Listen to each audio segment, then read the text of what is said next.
श्रावण में अगर मान लो एक दिन आपका निकल भी गया, 2 दिन आपके छूट भी गए, कोई दिक्कत की बात नहीं।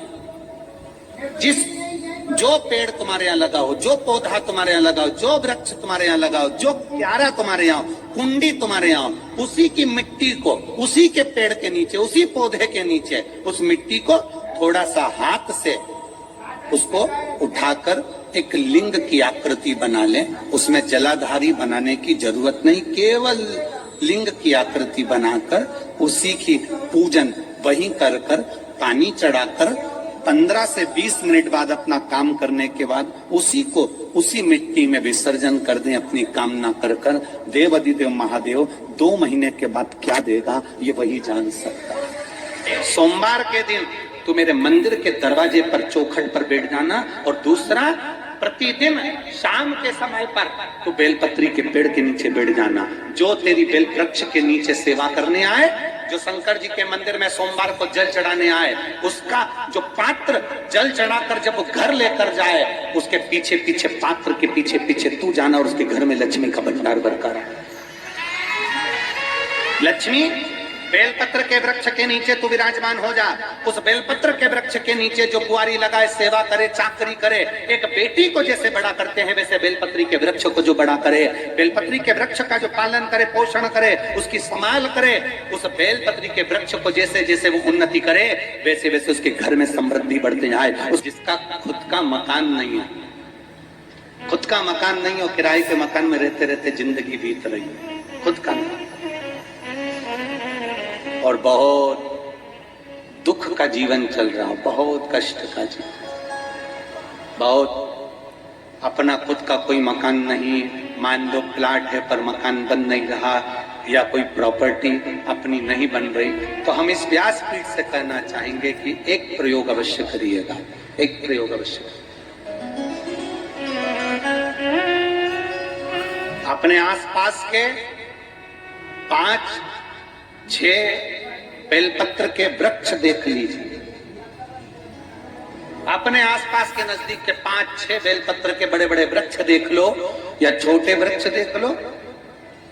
उन 5-6 वृक्ष को धीरे धीरे उनकी सेवा करना प्रारंभ करो, उन वृक्षों को बड़ा करना प्रारंभ करो, उन वृक्ष के नीचे सफाई करना प्रारंभ करो, उन वृक्ष को जल देना प्रारंभ करो, उन वृक्ष को आप खाद देना प्रारंभ करो, उन वृक्ष की सेवा संभाल करना प्रारंभ कर दो, उस वृक्ष के नीचे बुआरी काटना प्रारंभ कर दो, झाड़ू लगाना प्रारंभ कर दो, उस वृक्ष के नीचे सफाई करना प्रारंभ कर दो। उस बेलपत्री के 5-6-7 वृक्ष को आप गोद ले लो।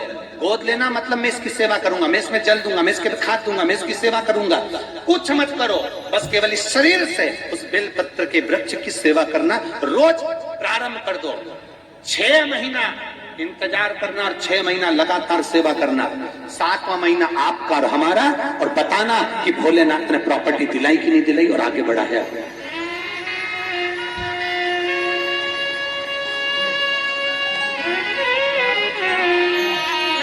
एक बेलपत्र का वृक्ष जिसके नीचे माता लक्ष्मी विराजमान होती है, एक बेलपत्र के वृक्ष के नीचे लक्ष्मी रहती है। दुनिया के लोग कहते हैं लक्ष्मी जी का दिन कौन सा है, बोलो जम के जल्दी से। शुक्रवार।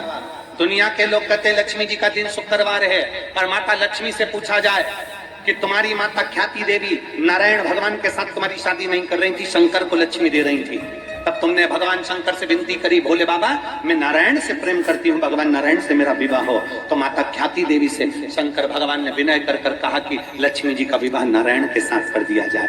भगवान नारायण के साथ जब लक्ष्मी जी का विवाह हो गया, तब लक्ष्मी जी हाथ जोड़कर बोलती हैं, बाबा मेरा विवाह नारायण के साथ हो गया और मैं आपके चरणों की सेवा करना चाहती हूँ, बाबा आप कृपा करिए कि मैं क्या करूं आपके लिए। शंकर भगवान कहते हैं लक्ष्मी बस 2 चीजें कर दे, एक सोमवार के दिन तू मेरे मंदिर के दरवाजे पर चौखट पर बैठ जाना, और दूसरा प्रतिदिन शाम के समय पर तू बेलपत्री के पेड़ के नीचे बैठ जाना।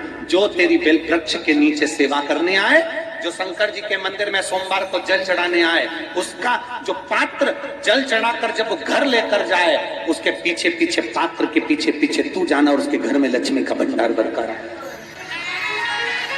लक्ष्मी बेलपत्र के वृक्ष के नीचे तू विराजमान हो जा।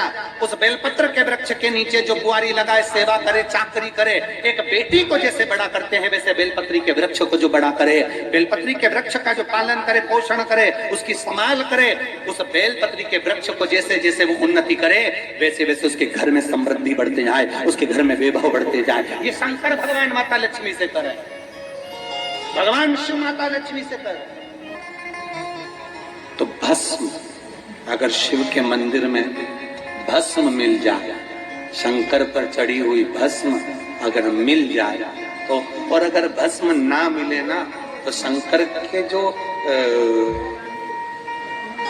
शंकर भगवान का जो शिवलिंग है, शिवलिंग के आसपास में जो जलाधारी है, यहाँ अगर भस्म ना मिले तो इस जलाधारी पर अपना हाथ स्पर्श कर कर अपने तन पर उसको लगाकर जरूर। भस्म एक शंकर पर चढ़ा हुआ जल, दूसरे नंबर पर है शंकर पर चढ़ी हुई भस्म। ये दो स्पर्श जरूर, स्पर्श। एक भस्म का एक बड़ा सुंदर चरित्र आता है। दूसरा, जिस भूमि पर बैठकर कथा सुनो उसकी रज को अपने मस्तक पर थोड़ा सा लगाकर अवश्य जाओ तो जीवन का एक आनंद है। और शंकर के मंदिर में जाओ तो दो चीजें अवश्य लेकर आओ। पहला, शंकर जी पे चढ़ा हुआ, जम के बोलो, जल अवश्य लेकर आओ, क्योंकि जब तुम जल लेकर आते हो, पात्र लेकर आते हो, तो मेरा महादेव लक्ष्मी जी को तुम्हारे पीछे पीछे तुम्हारे घर तक भेजते, तुम्हारे पीछे पीछे तुम्हारे घर तक भेजते। चढ़ी हुई बेलपत्र मत खाओ, लोग कहेंगे शंकर पर चढ़ा हुआ ये मत खाओ। हम इस व्यासपीठ से निवेदन करना चाहेंगे कि आप अगर दिल रखकर अपने बाबा से कहोगे ना, तो बाबा पर चढ़ा हुआ जो जल है ना, वो जल साधारण नहीं रहता। मेरा भोलेनाथ जब दुनिया को अमृत देता है तो तुमको भी अमृत दे देता है। दो चीजें कभी मत छोड़ो। अगर मंदिर में गए हो तो दो चीजें कभी मत छोड़ो। कथा में गए हो तो दो चीजें कभी मत छोड़ो। एक, कथा श्रवण करना। दूसरा, जहां कथा बैठकर सुनते हैं वहां की रज को अपने मस्तक पर लगाना।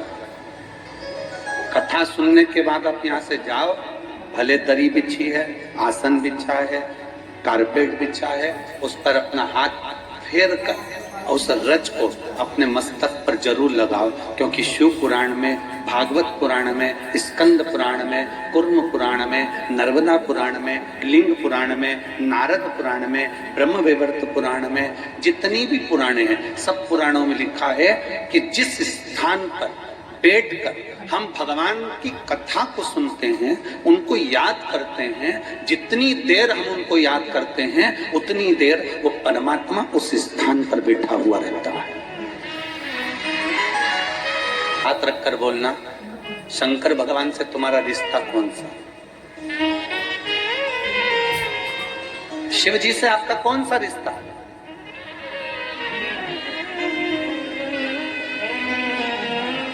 शंकर भगवान को आप क्या मानते हो?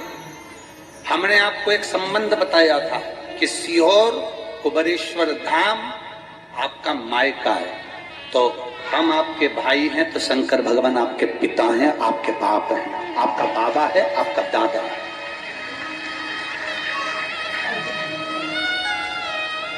अब आपसे हम प्रश्न करें, उत्तर मेरी कुरूत की बहनें भी देंगी और मेरे जीजा उन भी देंगे और मेरी बेटियां और मेरे बेटे देंगे। आपसे प्रश्न करें, अगर बेटी को दुख होगा तो क्या वो अपने बाप से नहीं कहेगी? बोलो तो जम के। बेटी को तकलीफ है वो अपने बाप से ना कहेगी। बेटे को तकलीफ है तो वो अपने पिता से, अपनी माँ से नहीं कहेगा, मम्मी मुझे ये तकलीफ है, पापा मुझे ये दुख है, माँ मुझे ये तकलीफ है, पिताजी मुझे ये कष्ट है। क्या वो अपने माँ बाप से नहीं कहेंगे? क्या वो अपने माँ बाप से विनय नहीं करेंगे?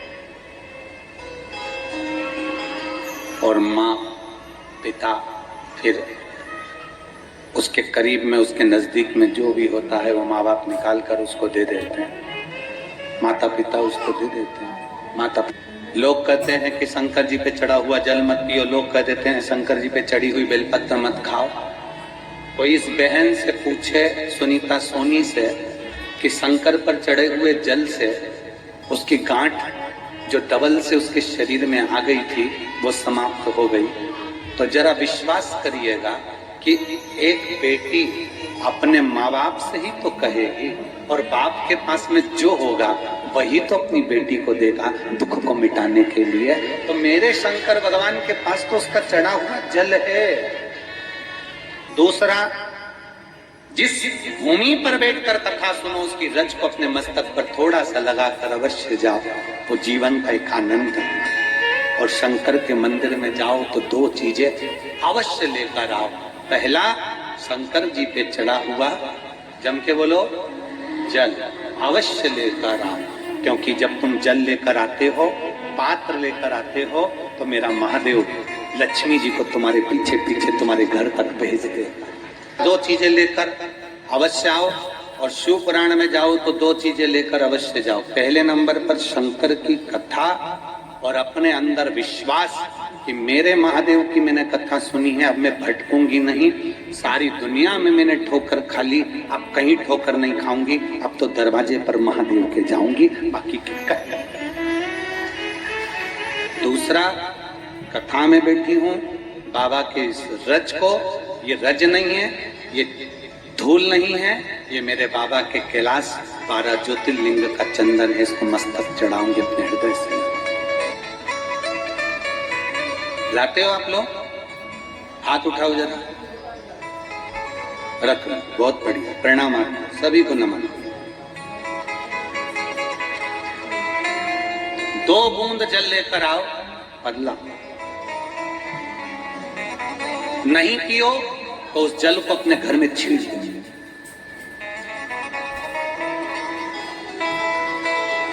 नहीं पी सकते उस जल को छीड़ दो। सारे घर के लोग नहीं पी रहे, उस जल को मटके में डाल दो, हंडे में डाल दो। 2 बूंद जल हंडे में डाला, सब पी गए।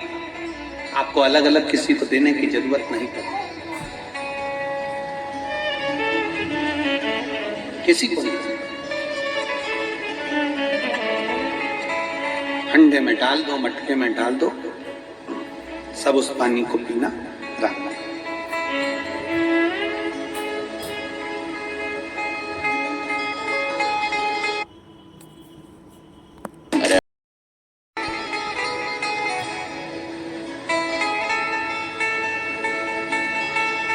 उस जल के महत्व को जो बच्चों का दर्द नहीं देख सकते। जब माता पिता अपने बच्चों का दर्द नहीं देख सकते तो देव अधिदेव महादेव तुम्हारा दर्द कैसे देखेंगे? वो भी तो काटेंगे तुमको, वो भी तो कष्ट मिटाएंगे। 2 चीजें कथा में जाकर ले। एक, जहां जगह मिल जाए वहां बैठकर कथा सुनो। धूप लगे, पंडालों की इतनी व्यवस्था नहीं हो पाती है, पंडाल लगाने वाले, टेंट लगाने वाले टेंट लगा लगा के थक जाते हैं, तो अपने साथ एक छाता लेकर चलो। 2 पानी की जम के बोलो जरा, बोतल बिछाने की दरी अपने साथ लेकर चलो। उन्होंने उमा महेश की कथा अपने जीवन में धारण करी कि नहीं करी वो हमको नहीं स्मरण है, पर एक बात का स्मरण करिएगा, ये जो कथा चल रही है ये गौरी शंकर चल रही है। इसके बाद में जो अमलेश्वर में कथा है वो कौन सी है? समर्पण शिव महापुराण कथा। उस समर्पण शिव महापुराण की कथा जब 2 तारीख को विराम हो जाएगी, तब उसके बाद में जो कथा 6 जून को प्रारंभ होगी सोलापुर महाराष्ट्र में, उस कथा का नाम रहेगा उमा महेश शिव महापुराण की कथा। उसको जरूर सुनो। सोलापुर में जो 6 जून से कथा होगी उसका नाम उमा महेश शिव महापुराण। उसको सुनना, श्रवण करना, उसको धारण करना है। उसमें इतने प्रश्न माता उमा ने भगवान महेश से करे हैं और महेश भगवान शंकर उसका हर प्रश्न का उत्तर दे रहा है भगवान महेश, भगवान शंकर हर प्रश्न का।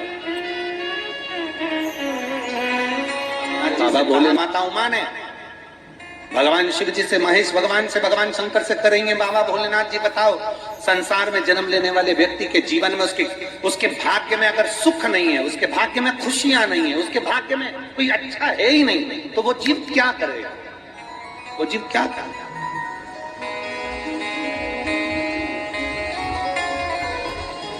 भगवान शंकर कह रहे हैं पार्वती, संसार में जन्म लेने वाला मनुष्य अगर उसके भाग्य में सुख नहीं, उसके भाग्य में अगर खुशियां नहीं है, उसके भाग्य में अगर सुख नहीं है, उसके भाग्य में अगर अच्छा नहीं है, पत्रिका दिखा ली सुख नहीं है, कार्य कर देख लिया सुख नहीं है, तकलीफ उसकी जिंदगी में चल ही चल रही है, तो भगवान शंकर कहते हैं, भगवान महेश कहते हैं, उमा उस मनुष्य को दूसरे का अच्छा करना प्रारंभ। अभी तुमको ऐसा लगे आप लोगों के जीवन में